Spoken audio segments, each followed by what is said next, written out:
एक बार गिद्धों का झुंड उड़ता उड़ता एक टापू पर जा पहुंचा। वह टापू समुद्र के बीचों बीच स्थित था। वहां ढेर सारी मछलियां, मेढक और समुद्री जीव थे।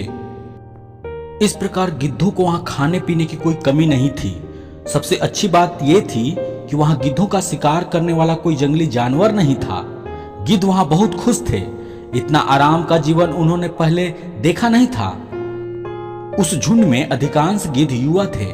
वे सोचने लगे कि अब जीवन भर इसी टापू पर रहना है, यहां से कहीं नहीं जाना, क्योंकि इतना आरामदायक जीवन कहीं नहीं मिलेगा। लेकिन उन सब के बीच में एक बुढ़ा गिद्ध भी था। वह जब युवा गिद्धों को देखता तो चिंता में पड़ जाता। वह सोचता कि यहाँ के आरामदायक जीवन का इन युवा गिद्धों पर क्या असर पड़ेगा। क्या ये वास्तविक जीवन का अर्थ समझ पाएंगे? यहाँ इनके सामने किसी प्रकार की कोई चुनौती नहीं है। ऐसे में जब कभी मुसीबत इनके सामने आ गई तो ये कैसे उसका मुकाबला करेंगे? बहुत सोचने के बाद एक दिन बुढ़े गिद्ध ने सभी गिद्धों की सभा बुलाई। अपनी चिंता जताते हुए सबसे बोला, इस टापू में रहते हुए हमें बहुत दिन हो गए हैं। मेरे विचार से अब हमें वापस उसी जंगल में चलना चाहिए जहां से हम आए हैं। यहाँ हम बिना चुनौती का जीवन जी रहे हैं। ऐसे में हम कभी भी मुसीबत के लिए तैयार नहीं हो पाएंगे। युवा गिद्धों ने उसकी बात सुनकर भी अनसुनी कर दी। उन्हें लगा कि बढ़ती उम्र के असर से बुढ़ा गिद्ध सठिया गया है, इसलिए ऐसी बेकार की बातें कर रहा है। उन्होंने टापू की आराम की जिंदगी छोड़कर जाने से मना कर दिया। बुढ़े गिद्ध ने उन्हें समझाने की कोशिश की, तुम सब ध्यान नहीं दे रहे कि आराम के आदी हो जाने के कारण तुम लोग उड़ना तक भूल चुके हो। ऐसे में मुसीबत आई तो क्या करोगे? मेरी बात मानो, मेरे साथ चलो। लेकिन किसी ने बुढ़े गिद्ध की बात नहीं मानी। बुढ़ा गिद्ध अकेला ही वहां से चला गया। कुछ महीने बीते। एक दिन बुढ़े गिद्ध ने टापू पर गए गिद्धों की खोज खबर लेने की सोची और उड़ता उड़ता उस टापू पर पहुंचा।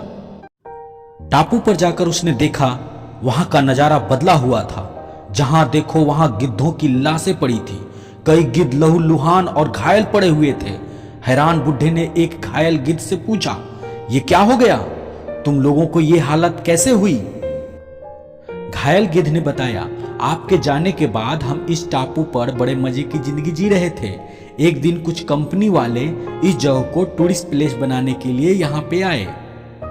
उन लोगों ने देखा कि यहाँ पर बहुत सारे गिद्ध हैं। वे लोग हम लोगों को मारकर हटाने के लिए यहाँ पर 4-5 चीता छोड़ दिए।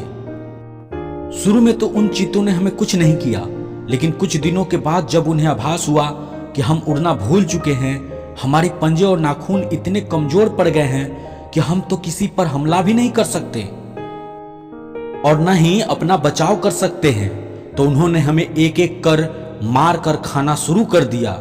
उनके कारण ही हमारा ये हाल है। आपकी बात नहीं मानकर हम लोगों ने बहुत बड़ी गलती की। आपकी बात मान लेता तो हम सभी मारे नहीं जाते। दोस्तों, इस कहानी से हमें सीख मिलती है। अक्सर कंफर्ट जोन में जाने के बाद उससे बाहर आ पाना मुश्किल होता है। ऐसे में चुनौतियां आने पर उसका सामना कर पाना आसान नहीं होता।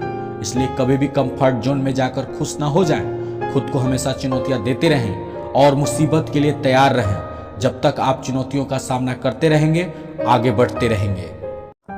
दोस्तों, अगर जागे रहो इंडिया चैनल को अभी तक आपने सब्सक्राइब नहीं किया है तो कृपया करके सब्सक्राइब कर ले और बेल का आइकन बटन दबा ले, ताकि अगला वीडियो आए तो सबसे पहले नोटिफिकेशन आपको मिले।